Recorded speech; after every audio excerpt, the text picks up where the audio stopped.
2026, par exemple dans des pays anglophones comme la Zambie, en 2026 en Angola. Je suis Sylvestre Didier Mavouenzela, je préside la Chambre de commerce, d'industrie, d'agriculture et des métiers de Pointe-Noire au Congo. Donc je suis au Maroc à la faveur donc, de l'Assemblée générale des chambres consulaires africaines et francophones. Et la particularité de notre Assemblée générale, c'est qu'elle a été couplée au Forum économique de Fès.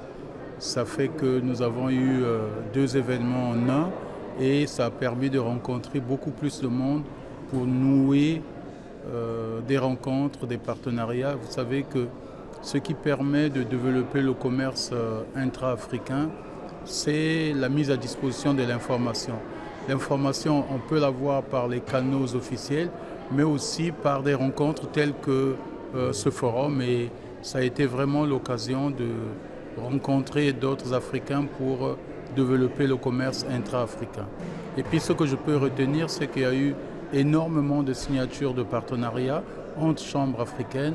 Et je pense que c'est une façon de montrer que les Africains se prennent en main et veulent avancer ensemble pour bâtir l'économie africaine de demain, surtout au moment où on parle de plus en plus de la ZLECAf. Donc bonjour, je suis Gaïta Kalemba, la directrice générale du cabinet Project Consulting entre Kinshasa et Casablanca. Et je suis aujourd'hui ici à ce forum pour représenter la Fédération des entreprises du Congo, membre de la CPCCAF. Et bien aujourd'hui, je représente avec honneur notre patronat, la Fédération des entreprises du Congo, qui est membre très actif et dédié donc, à cette institution qui est la CPCCAF.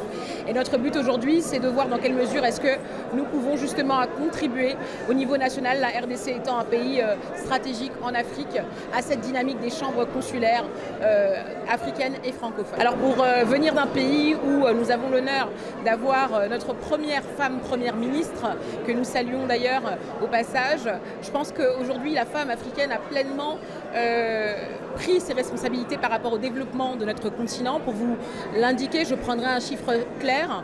Nous sommes le premier continent en termes d'entrepreneuriat féminin. C'est un chiffre qui se situe aux alentours de 24%.